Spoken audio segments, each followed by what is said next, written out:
আজকের খুতবার আলোচ্য বিষয় প্রচন্ড ঝাঁকুনি, কেঁপে উঠল দেশ। ভূমিকম্প সম্পর্কে ইসলামের দৃষ্টিভঙ্গি। আপনারা জানেন, গত দিন জুমাবার 21শে নভেম্বর সকাল 10টা 38 ঢাকায় ভূমিকম্প 5.7 মাত্রার ভূমিকম্প হয়েছে। তাতে গোটা দেশ আতঙ্কিত। গত জুমার দিন থেকে গতকাল পর্যন্ত বাংলাদেশের বিভিন্ন অঞ্চলে এই মৃদু ভূমিকম্পগুলি হয়েছে। বিশেষজ্ঞরা বলেছেন যে আপনারা আতঙ্কিত হবেন না, আপনারা ধৈর্যশীল হবেন এবং ভূমিকম্পে করণীয় কি সে বিষয়ে সতর্কতা অবলম্বন করবেন। এগুলি তারা উপদেশ, আদেশ বা এভাবে নসিহা তারা করছেন। কোরআন এবং হাদিসে এই ভূমিকম্প সম্পর্কে কি বলা হয়েছে? এই সূরাটি আল্লাহ রাব্বুল আলামিন নাজিল করেছেন মদিনায়। সূরা নিসার পরে এই সূরাটি নাজিল হয়। সূরাটি 99 নম্বর সূরা, আয়াত আছে 8টি, এখানে শব্দ আছে 36টি, বর্ণ আছে 156টি। এই সূরার ভিতরে আল্লাহ রাব্বুল আলামিন এই মৃদু ভূমিকম্প নয়, এর চেয়ে শক্তিশালী ভূমিকম্প, যে ভূমিকম্প গোটা পৃথিবীকে নাড়িয়ে দেবে। গত জুমার দিনের ভূমিকম্প এবং গতকাল পর্যন্ত যে সমস্ত অঞ্চলে ভূমিকম্পগুলি হয়েছে, শুধুমাত্র 10 জন মারা গেছে আর কয়েক হাজার মানুষ আহত হয়েছে। এবং কিছু কিছু উঁচু উঁচু কিছু বিল্ডিং ধসে পড়েছে এবং কিছু বিল্ডিং হেলে গেছে। এতটুকুই শুধু।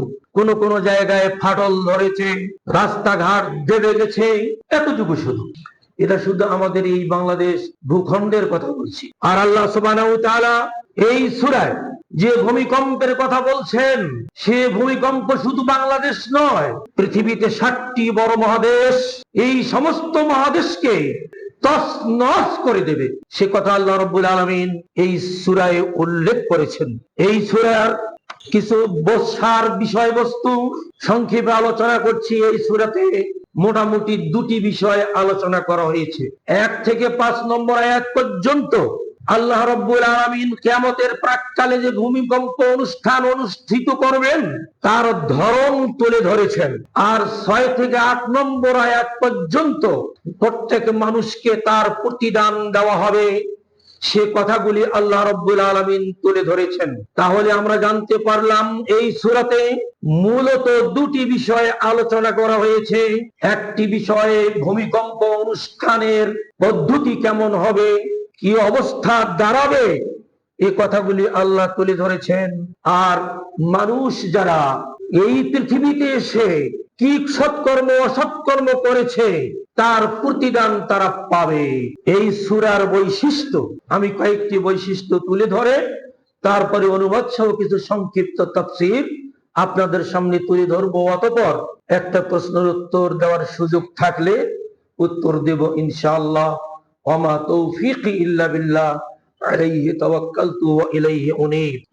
এই সূরার বৈশিষ্ট্য: 1, কিয়ামতের প্রাক্কালে চূড়ান্ত ভূকম্পনের ভয় প্রদর্শন করা হয়েছে এবং মানুষকে অনুপরিমাণ হলেও সৎ কর্ম করার জন্য আল্লাহ আহ্বান জানিয়েছেন। 2, কবি ফারাজদাক এর চাচা সাহসা বিন মুআবিয়া রাদিয়াল্লাহু তাআলা আনহু রাসূল সাল্লাল্লাহু আলাইহি ওয়াসাল্লামের দরবারে এলেন।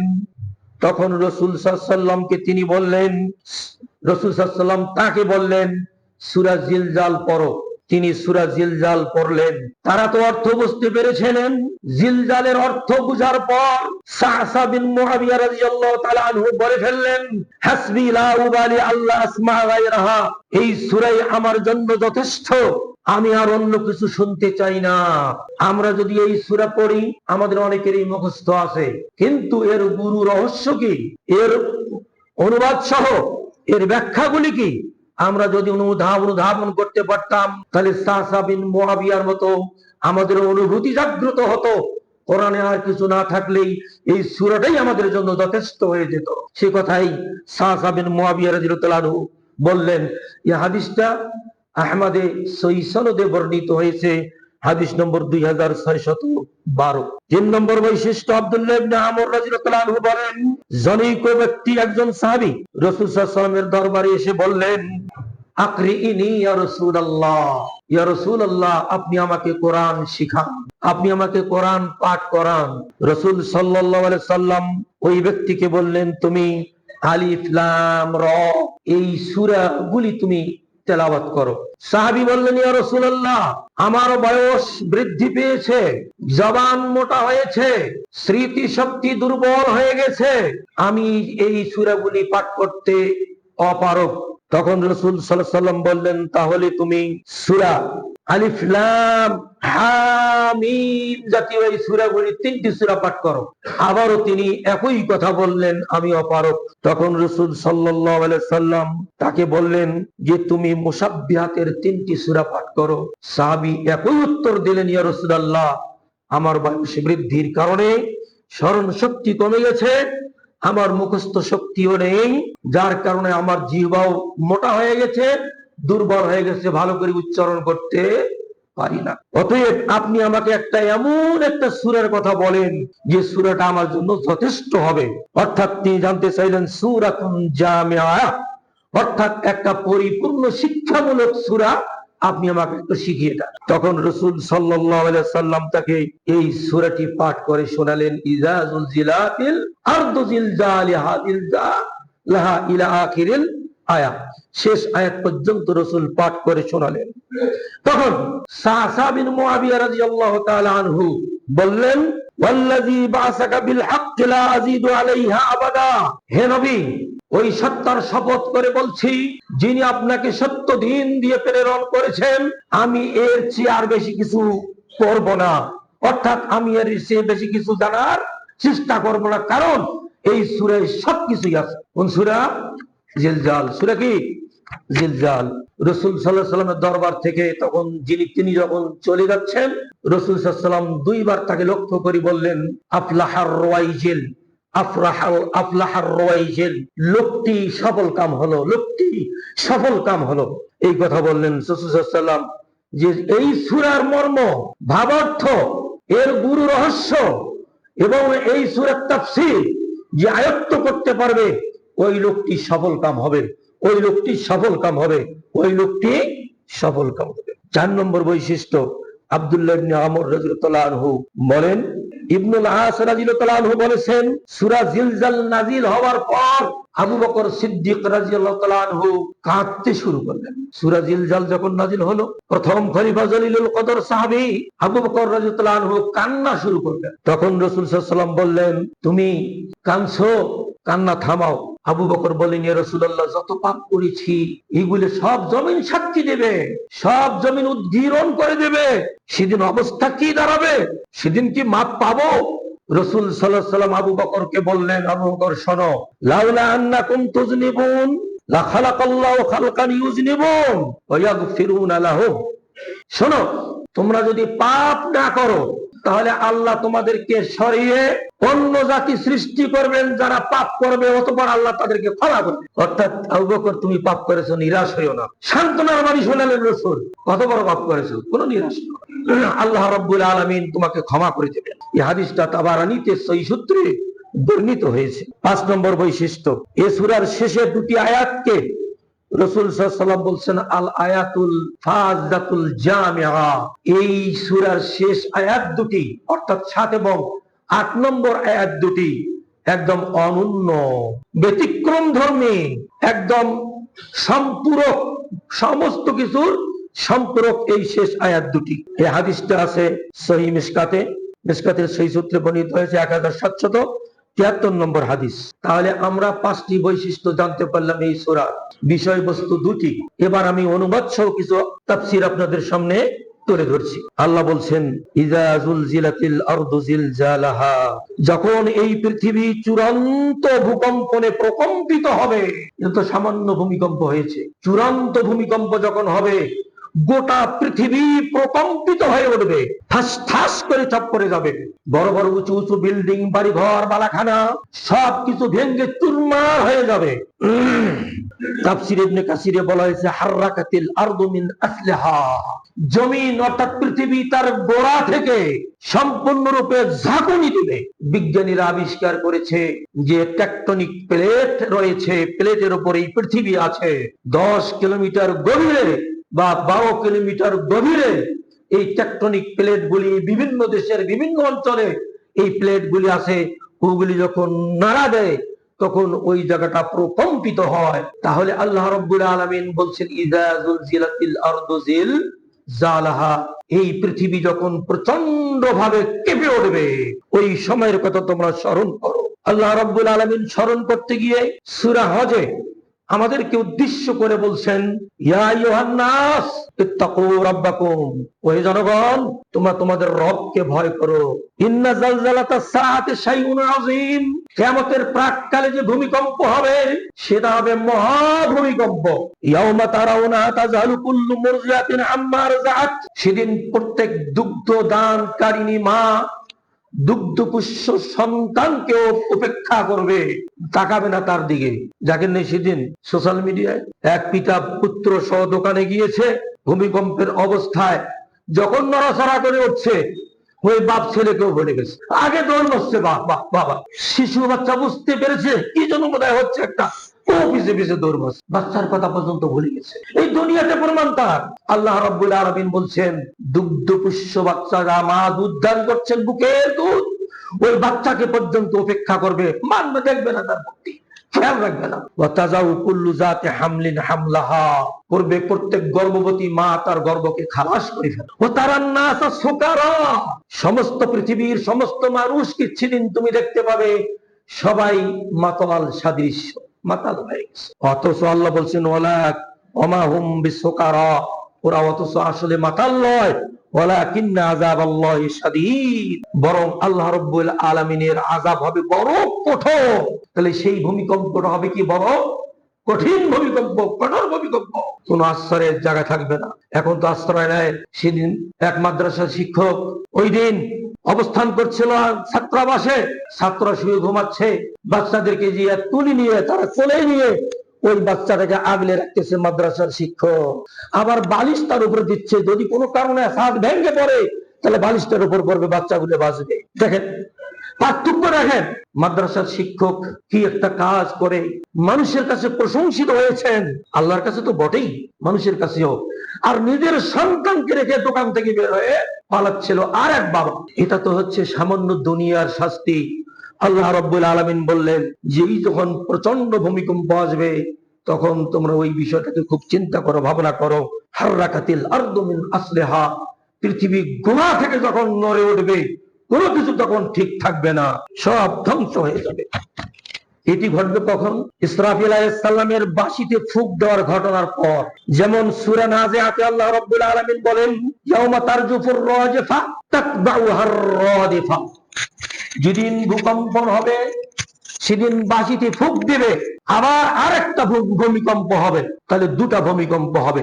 এই দুই ভূমিকম্পের মাঝে ব্যবধান কতদিন?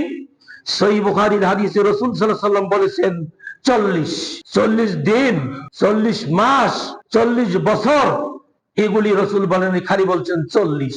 তাহলে এই দুই ফুকের মাঝে ব্যবধান 40 হবে, 40 দিন হতে পারে, 40 মাস হতে পারে, 40 বছর হতে পারে।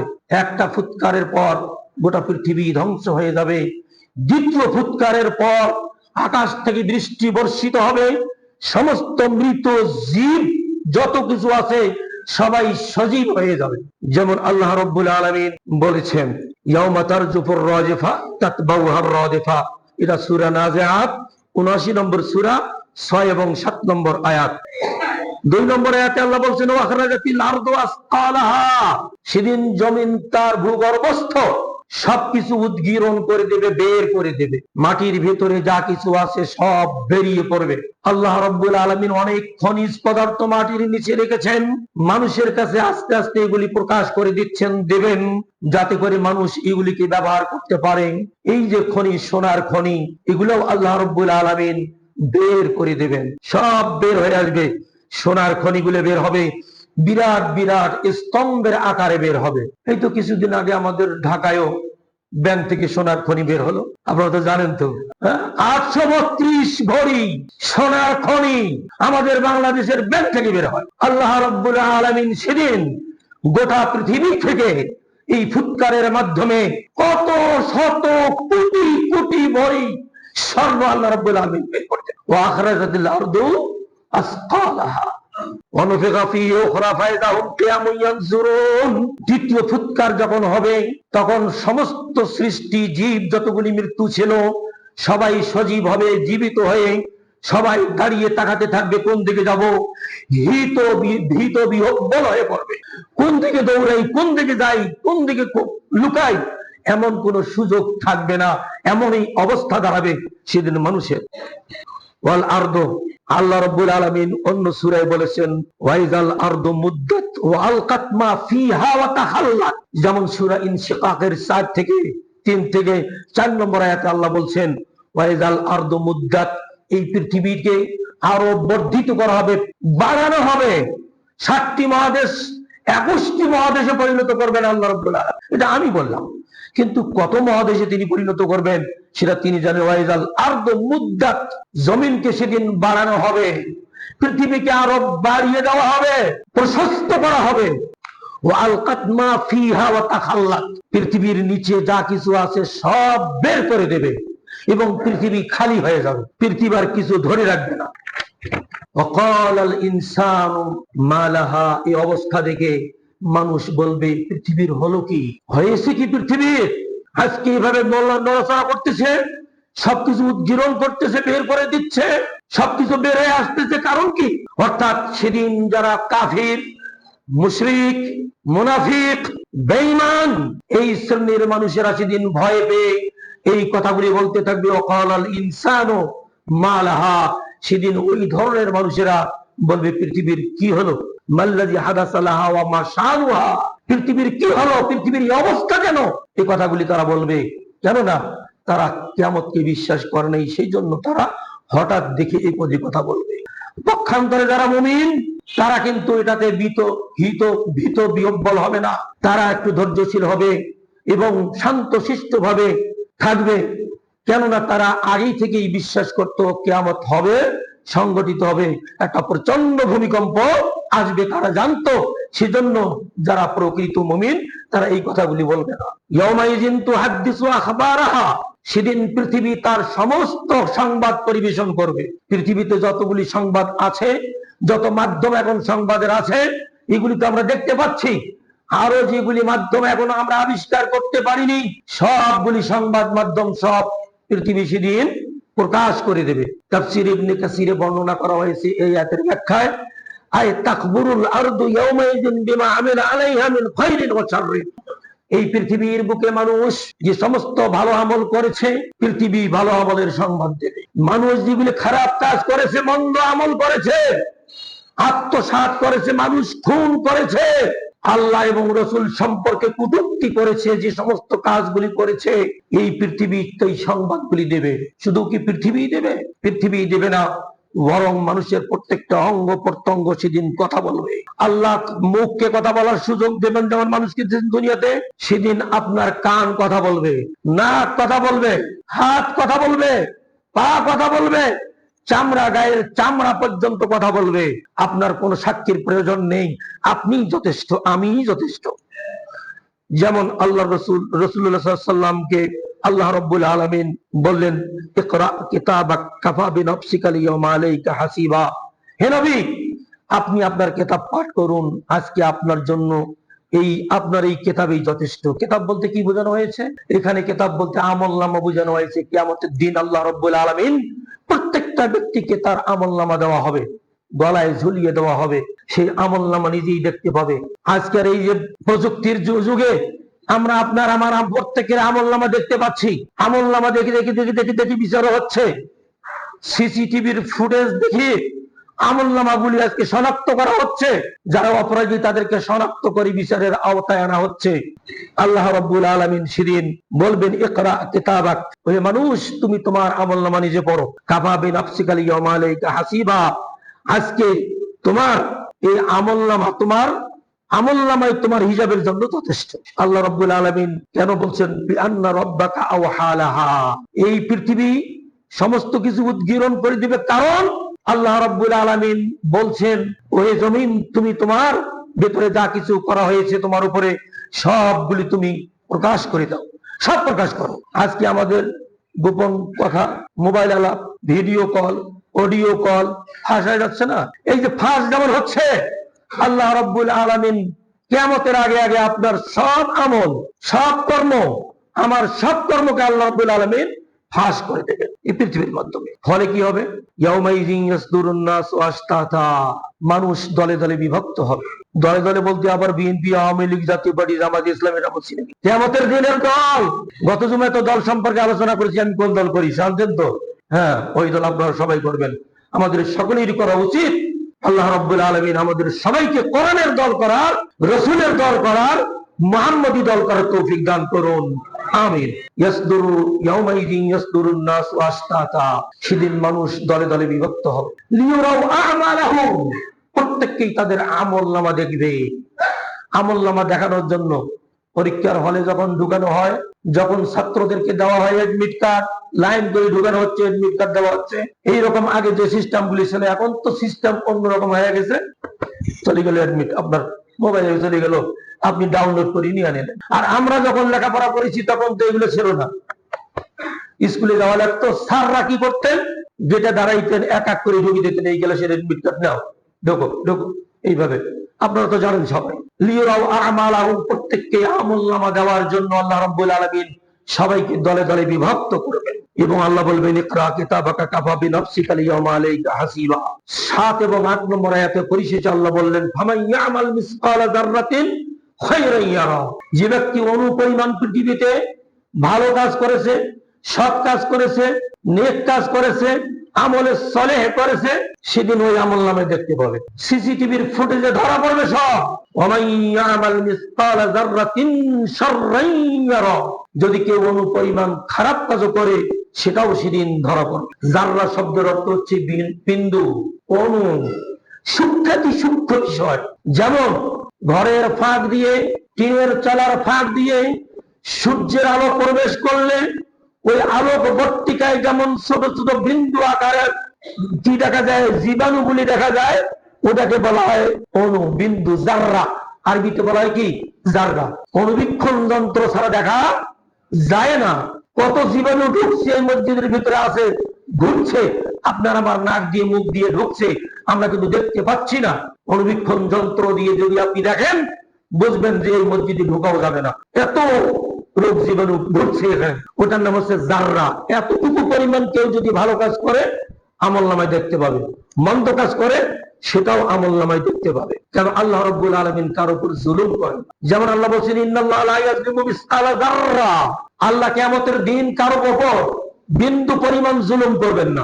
আজ গোটা পৃথিবীতে যেভাবে জুলুম চতুর্দিকে ছড়িয়ে পড়েছে, আল্লাহ রাব্বুল আলামিন বিশ্ব ব্রহ্মাণ্ডের মালিক, কিয়ামতের দিন সমস্ত সৃষ্টির যিনি বিচারক, সেদিন কারো বিন্দু মাত্র কোনো জুলুম, কারো প্রতি কোনো জুলুম করবেন না। ওয়াইন তাকু হাসানাতান ইউযাইফুহা, কারো যদি বিন্দু পরিমাণ কোনো ভালো কাজ থাকে, সৎকর্ম থাকে, ওটাকে তিনি বড় আকারে করে দেখাবেন, অর্থাৎ ডবল, কয়েক গুণ বর্ধিত করে দেবেন। এবং আল্লাহ নিজের পক্ষ থেকে তাকে মহা পুরস্কারে পুরস্কৃত করবেন। এক কথায় জানা গেল যে আমরা সৎকর্ম করলে সেটাও দেখতে পাবো, অসৎকর্ম করলে সেটাও দেখতে পাবো। অতএব আমি আপনাদেরকে সার কথা বলতে চাই, এই যে ভূমিকম্প গত 1 সপ্তাহ ধরেই ছোট বড়, মৃদু বড়, 5 মাত্রার, 7 মাত্রার, আরো এর ইতিহাস আছে। এই আমাদের বাংলাদেশে 8 মাত্র ভূমিকম্প হয়েছিল, তখন এত বড় বড় বাড়ি, বিল্ডিং, বাড়ি ঘর ছিল না, পরিবেশ তখন ভালো ছিল। আজ পরিবেশ দূষিত হওয়ার কারণে অনেক কিছু বিপর্যয় সৃষ্টি হয়েছে। ভূতত্ত্ববিদগণ, বিজ্ঞানীগণ বলছেন ঢাকা একেবারে অনিরাপদ, সিলেট, রাজশাহী, রংপুর, শুধু সিলেট, রাজশাহী, রংপুর, ঢাকায় নয়, আমরা এই সূরার মাধ্যমে জানতে পারলাম 7টি মহাদেশ সহ যত পৃথিবীতে আছে, যতগুলি আছে, সবকিছুকে আল্লাহ রাব্বুল আলামিন মূল থেকে সবকিছুকে তছনছ করে দিবেন, সবকিছু ভূমিকম্পের মাধ্যমে চুরমার করে দিবেন। আল্লাহ রাব্বুল আলামিন আমাদেরকে এর প্রতি বিশ্বাস রেখে আমাদের সবাইকে সৎ কর্মশীল হওয়ার সুযোগ দান করুন। আমাদের সকলকে নেক আমল করার তৌফিক দান করুন। সমস্ত রাজনৈতিক দল সহ যতগুলি দলের লোকজন আছেন, আমাদের সবাইকে আল্লাহ রাব্বুল আলামিন কোরআন এবং সহিহ সুন্নাহ ভিত্তিক সৎ আমল করে পরকালীন নাজাত এবং মুক্তি দান করুন। আমিন। আকুলু কওলি হাযা আস্তাগফিরুল্লাহ লি ওয়া লাকুম ওয়া লিসাইরিল মুসলিমিন। বারাকাল্লাহু লাকুম বিল কুরআনিল আযীম ওয়া নাফা'না ওয়া ইয়্যাকুম বিল আয়াতি ওয়াজ যিকরিল হাকীম। ইন্নাহু তাআলা জাওয়াদুন কারীমুন মালিকুম রাউফুর রহিম।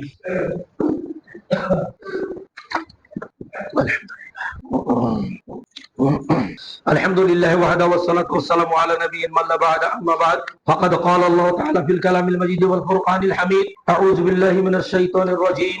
بسم الله الرحمن الرحيم.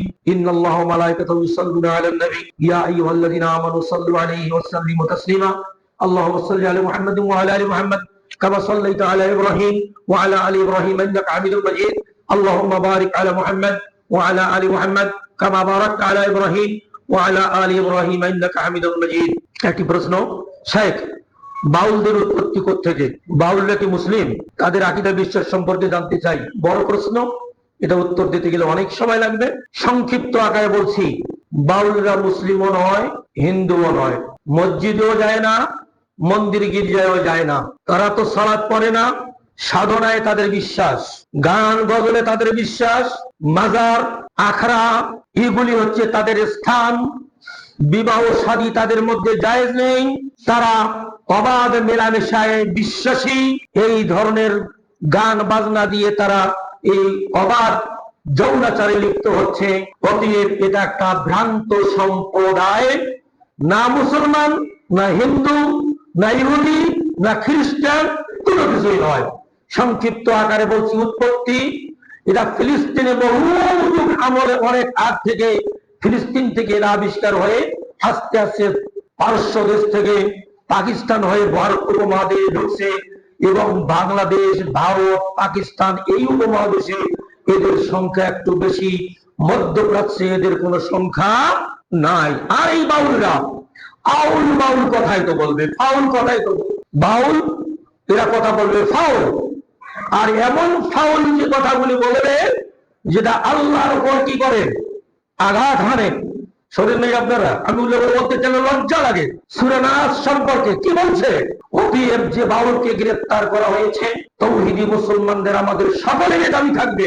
সমস্ত রাজনৈতিক দল যদি তারা মুসলমান হিসেবে দাবি করেন, ওই রাজনৈতিক দলের প্রতি আমাদের উদাত্ত আহ্বান থাকবে, আপনারা সবাই একমত হয়ে ওই দুষ্ট দুরাচারী, আল্লাহ সম্পর্কে কুটুক্তিকারী, কোরআনের একটা সূরা সম্পর্কে কুটুক্তিকারী, তাকে তার দোষ অনুপাতে আইন অনুযায়ী, বাংলাদেশের সেই প্রচলিত আইন অনুযায়ী তাকে সর্বোচ্চ শাস্তি দেওয়ার বিধান ডক্টর ইউনূস সাহেব করবেন বলে আমরা আশা রাখি। অতএব কোন মুসলমান এই জন্য মানুষের রাস্তাঘাট, পথঘাট দখল করেন, মিটিং মিছিল ইত্যাদি এগুলি বের করার কোন প্রয়োজন নেই।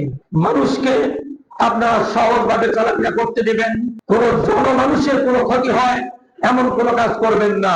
এই তাদের পক্ষে এবং বিপক্ষে মিছিল বের করতে গিয়ে কিছু বাস পড়ানো হয়েছে, গাড়ি পড়ানো হয়েছে, মোটরসাইকেল পড়ানো হয়েছে, মারধর করা হয়েছে, ধাওয়া পাল্টা দেওয়া হয়েছে।